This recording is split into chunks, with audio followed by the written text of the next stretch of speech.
Hello everyone. Today we are going to continue the Unit 1 Part 2. That is, we are taking this example, solving the LPP problem through graphical method. First, we have to read the question very carefully. A factory produces tool A, जिसको इन्होंने X माना है और tool B Y माना है. तो पहली equation हम यही लिखेंगे कि let the number of tool A produce be X units and let the number of units of produced of tool B be Y units. ये हमारी पहली यूनिट होगी, पहली इक्वेशन होगी. नेक्स्ट क्या लिखा हुआ है, tool A needs 4 units of metal. मतलब यहाँ मेटल और लेबर की बात हुई है, दो रिसोर्सेज हैं. मेटल की इक्वेशन होगी और एक लेबर की इक्वेशन होगी. टूल बी के साथ भी सेम, मेटल और लेबर. अवेलेबल कितना है मेटल, 120 यूनिट्स, मतलब कि कंस्ट्रेंट है 120 units. 90 hours of labour available है, मतलब कि 90 आवर्स टाइम कंस्ट्रेंट है. दो कंस्ट्रेंट है मेटल और लेबर. लेबर मीन्स पर्सन, मतलब पर्सन का time 90 hours time, labour time दिया हुआ है कंस्ट्रेंट का. और रिसोर्सेज में भी मेटल और लेबर टाइम की बात हो रही है, लेबर की नहीं. Please read it carefully. Maximum of 25 products in total due to packaging. Last में दी गया है कि मैक्सिमम पैकेजिंग के वजह से सारे प्रोडक्ट्स को मिला के total number of tool A plus total number of tool B should not be more than 25. Maximum 25 ही होना चाहिए, लेकिन 25 से ज़्यादा नहीं होना चाहिए, मतलब कि 25 से कम होना चाहिए, less than equal to 25. The factory must produce at least 10 combine for a contract. Factory must produce at least 10 combine for a contract. मतलब कि दोनों यूनिट्स टूल ए और टूल बी को मिला के 10 ही होना चाहिए. कम से कम मिनिमम दी हुई है, मैक्सिमम 25, मिनिमम 10 से ज़्यादा नहीं होना चाहिए. और मैक्सिमाइज प्रॉफिट इक्वेशन के लिए क्या दिया है, ₹80 फॉर टूल ए और ₹70 for tool B. So let's start the solution over here. Same पहले हमें करना है, ऐसे गिवन का एक टेबल बना लेनी है हमें, जिसमें टूल ए एक्स माना है हमने, टूल बी वाई माना है. दो रिसोर्सेज है, मेटल और लेबर टाइम है. This is labour time, 2 hours per unit बनाने के लिए, और per unit of tool A, और 3 hours needed for making 1 unit of tool B. ठीक है. और प्रॉफिट इक्वेशन के लिए ₹80 का प्रॉफिट होता है एक टूल ए का एक प्रोडक्ट बनाने में, और ₹70 का प्रॉफिट होता है टूल बी का एक प्रोडक्ट बनाने के लिए. कंस्ट्रेंट क्या था, मेटल हमारे पास 120 यूनिट्स है और लेबर टाइम का कंस्ट्रेंट 90 आवर्स ही अवेलेबल है. 90 आवर्स से ज़्यादा कोई भी लेबर वर्क नहीं कर सकते हैं. मैक्सिमम जो हमारा इस क्वेश्चन में पूछा गया था, तो मैक्सिमम ऑफ 25 प्रोडक्ट्स टोटल, मतलब कि 25 से ज़्यादा नहीं, और लास्ट वाली लाइन में 10 से कम, मतलब 10 मिनिमम होना चाहिए और 25 मैक्सिमम होना चाहिए. तो हमारी सेम इक्वेशन है, maximum 25 products in total, x plus Y. x हमने टूल ए को माना है. Let the total number of units of tool A be x and let the total number of units produce of tool B be Y. दोनों unit को add करेंगे, 25 से कम होना चाहिए, लेस देन इक्वल टू 25, क्योंकि मैक्सिमम दी हुई है. मैक्सिमम नंबर क्या है, 25 से ज़्यादा नहीं बना सकते. और मिनिमम एटलीस्ट, लीस्ट मतलब सबसे, मतलब इतनी तो बननी ही चाहिए कम से कम. दोनों को मिला के 10 होना चाहिए, मतलब दोनों यूनिट्स को मिला के it should be greater than equal to 10. Greater than मतलब कि ग्रेटर देन का मतलब है 10 से बड़ा, और इक्वल मतलब 10 तक, मतलब 10 तो होना ही चाहिए, और 10 से ऊपर हुआ तो चलेगा. और दूसरी इक्वेशन पहले क्या थी, 25 से कम होना चाहिए. So next is profit equation हम बनाएंगे सबसे पहले इस क्वेश्चन में ग्राफिकल मेथड के लिए. सेम प्रोसेस चलेगा जैसे कि हमने प्रीवियस वीडियो में सीखा था कि प्रॉफिट इक्वेशन किस चीज़ से बनता है. जो हमारे प्रॉफिट के लिए एक यूनिट टूल ए की बनाने के लिए ₹80 का प्रॉफिट होता है. तो 80 total unit of tool A की बनाने के लिए कितने का होगा, 80 into X. Total number of units of A is X, तो 80x प्लस दोनों को ऐड करेंगे, total number of units is tool B की वाई. और प्रॉफिट कितना हो रहा है एक यूनिट पे, ₹70. तो profit into total number of unit 70y. ये हमारा हुआ इसका total profit of tool A produce करने पे, और total profit of tool B का प्रोड्यूस करते टाइम का. ये हमारी प्रॉफिट इक्वेशन हुई. नेक्स्ट क्या है हमारा, मेटल. पहला रिसोर्स कौन सा है, मेटल की कंस्ट्रेंट इक्वेशन. तो एक यूनिट टूल ए की बनाने के लिए 4 यूनिट मेटल चाहिए. तो अगर x यूनिट टूल ए की है तो कितनी, एक यूनिट के लिए 4, x यूनिट के लिए 4 इंटू एक्स, मतलब total metal needed for tool A is 4x. और same with the tool B also, tool B के लिए 3 यूनिट चाहिए, और 3 यूनिट चाहिए हमें मेटल की. और कितना है total number of tool B की यूनिट्स y, तो 3 total number of units of tool B y into कितना मेटल चाहिए, number of units of metal 3 into Y, मतलब इतना मेटल चाहिए टोटल टूल ए को बनाने में, इतना मेटल चाहिए टूल बी को बनाने में. दोनों ऐड करेंगे. कंस्ट्रेंट क्या दिया था, 120 यूनिट से ज़्यादा हम मेटल यूज ही नहीं कर सकते. It should be less than equal to 120.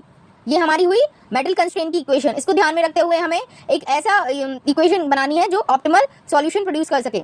Next है labour time constraint. Labour time भी सेम है, 2 आवर्स लगेंगे एक लेबर को, 2 आवर्स लगेंगे एक यूनिट टूल ए की बनाने में। तो टूल ए की टोटल नंबर ऑफ यूनिट क्या है, x, तो 2 इंटू एक्स, मतलब एक का टाइम है 2 और total number of units x units के लिए 2 इंटू एक्स, मतलब कि 2x, टोटल टाइम लगेगा 2x hours, plus tool B के लिए क्या होगा y, total number of units y है और टाइम कितना लगेगा 3 आवर्स लगेंगे, तो 3 इंटू वाई, टोटल टाइम इतना लगेगा। टोटल टाइम का कंस्ट्रेंट क्या है, 90 आवर्स ही है हमारे पास, it should be less than equal to 90। Final हमारे पास तीनों इक्वेशन आ गई, profit equation, metal constraint equation, labour time constraint equation.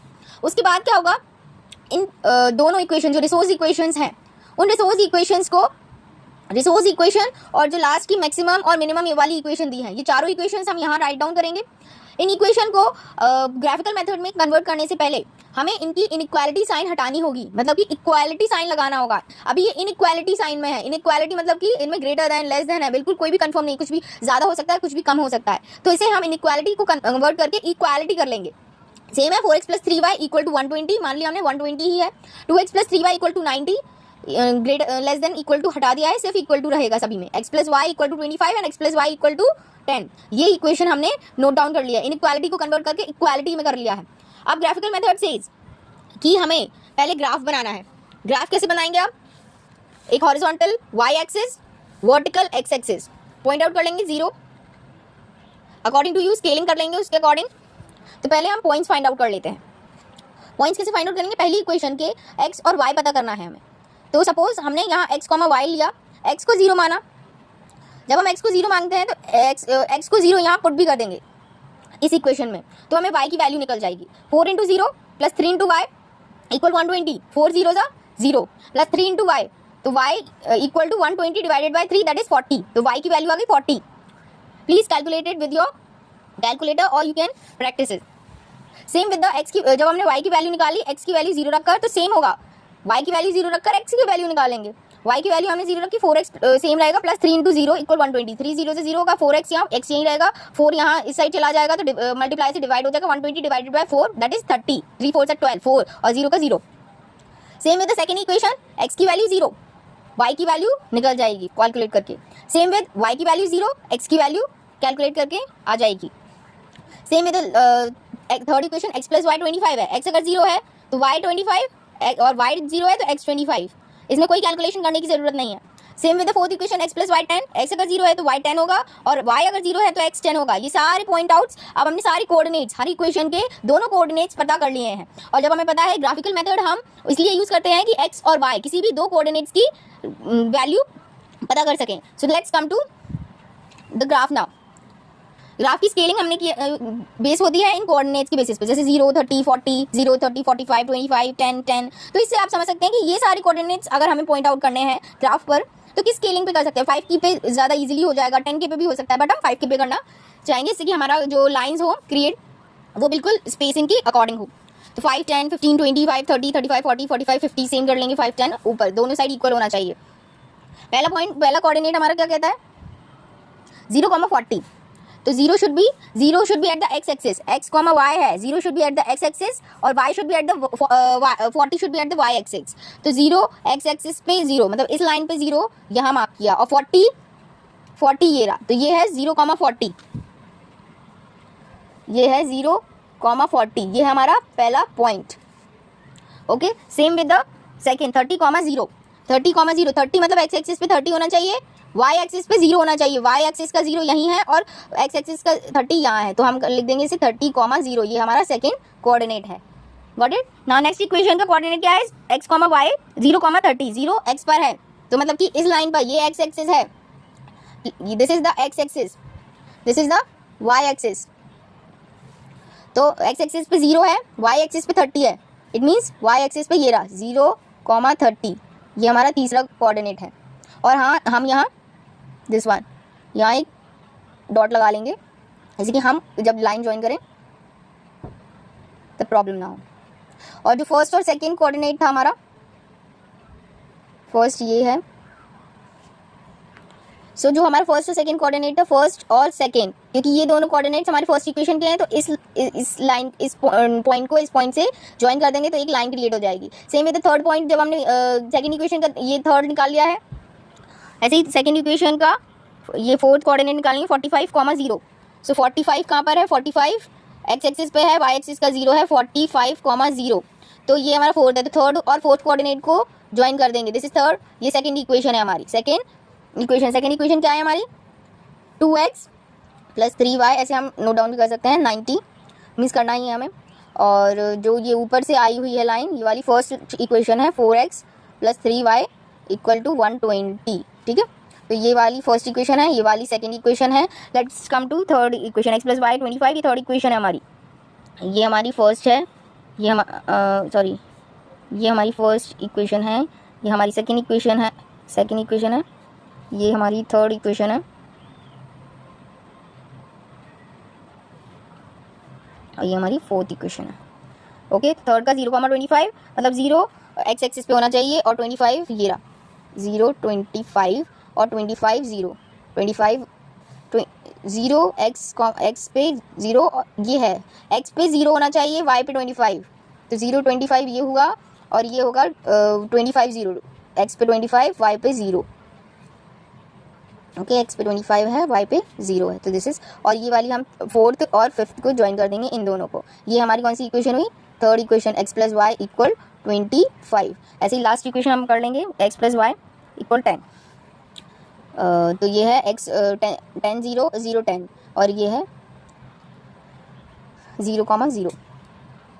So as we have drawn every line through of equations, तो जैसे कि हम देख सकते हैं कि हम कौन सा ऑप्टिमल सॉल्यूशन है जो हम चूज़ करें, कौन सा पार्ट हम शेडेड करें जो हमारी इस पे सेटिस्फाइड हो रहा है। एज वी नो, जब फर्स्ट लाइन बनी तो हमारा सॉल्यूशन इसके अंदर का था, लेकिन जब हमने सेकंड इक्वेशन बनाई तो सॉल्यूशन ने क्या कहा, इतना होना चाहिए पार्ट। जब हमारा फर्स्ट था तो इतना था, फिर जब इतना था, जब फर्स्ट लाइन बनी ड्रॉ यहाँ से पूरा था यहाँ से, लेकिन सेकंड बनी तो उनने बोला कि यहाँ तक होगा, बट दोनों इक्वेशन को सेटिस्फाई करते हुए हमें इतना पार्ट लेना था। बट जब थर्ड इक्वेशन बनी ये वाली तो उनने बोला कि ये वाला ज़्यादा ऑप्टिमल सॉल्यूशन है इसके अंदर का, लेकिन जब फोर्थ बनाई तो सिर्फ इतना ही, मतलब कि this is the optimal solution. जो कोऑर्डिनेट हम फाइंड कर रहे हैं कि एक्स और वाई का, तो ये 3 कोऑर्डिनेट्स हैं जो सारी इक्वेशंस को सेटिस्फाइड कर रहे हैं। जो भी हमारी इक्वेशंस हैं, 4x + 3y ≤ 120 वाली, 2x + 3y ≤ 90 वाली भी सेटिस्फाइड हो रही है यहाँ से, और जो लास्ट का x + y ≤ 25, x + y 25 से कम भी है, और कम से कम जो लास्ट इक्वेशन है कम से कम 10 तो होना ही चाहिए, वो भी सेटिस्फाई करी, तो दिस इज द आंसर। तो इसीलिए अब 3 कोऑर्डिनेट्स हमें मिल गए हैं। लेट्स चेक कि कौन सा वाला मैक्सिमम प्रॉफिट प्रोड्यूस कर रहा है। 0,0 इस पे हम x रखेंगे 0 इक्वेशन में, ये 0 और 0 किस इक्वेशन में रखेंगे हम, प्रॉफिट मैक्सिमाइजेशन इक्वेशन में जो हमारी मिली थी 80x + 70y में, इस इक्वेशन में रखेंगे 80x + 70y में। अब जैसे कि ये बोलता है ये वाला कोऑर्डिनेट है 0,0, 0 रखेंगे x की जगह, 0 रखेंगे y की जगह, तो 0 ही आएगा। 0,10 अगर हम x यूनिट्स, x क्या था हमारा टोटल नंबर ऑफ टूल ए, अगर सिर्फ हम टूल ए बनाते हैं, टूल ए नहीं बनाते हैं, तो क्या हमें मैक्सिमम प्रॉफिट होगा, और सारे 10 के 10 टूल वाई ही बनाते तो 700 का होगा, तो 700 का ये प्रॉफिट, दिस इज मैक्सिमम। या दूसरा जो कोऑर्डिनेट है 10,0, अगर हम टूल ए 10 बनाते हैं तो 800 आता है, प्लस 70 × 0, और टूल बी एक भी नहीं बनाते तो 800, तो मैक्सिमम प्रॉफिट व्हेन टूल ए 10 है, क्योंकि ₹800 का प्रॉफिट हो रहा है ना हमें मैक्सिमम, ये ज़्यादा है, तो 10 कब हो रहा है, और ये जब हम सिर्फ टूल ए 10 यूनिट्स बनाते हैं, और टूल बी को बनाते ही नहीं है, 0 होता है। ये सारी, ये जो मैक्सिमम प्रॉफिट निकला है, ये इतनी यूनिट्स बनाने में, कितनी यूनिट्स बनाए, क्वेश्चन यही था कितनी यूनिट्स बनाए हम, कि हमारे सारे जो रिसोर्स कंस्ट्रेंट है वो फॉलो हो जाए और हमारा प्रॉफिट मैक्सिमाइज हो जाए, ऑप्टिमल यूसेज हो हमारे सारे रिसोर्सेज का, प्रॉफिट हमारी मैक्सिमाइज हो सके। So this is the final solution. वो तभी होगा जब हम 10 यूनिट्स टूल ए की बनाएंगे और टूल बी की कोई यूनिट्स नहीं बनाएंगे। Thank you.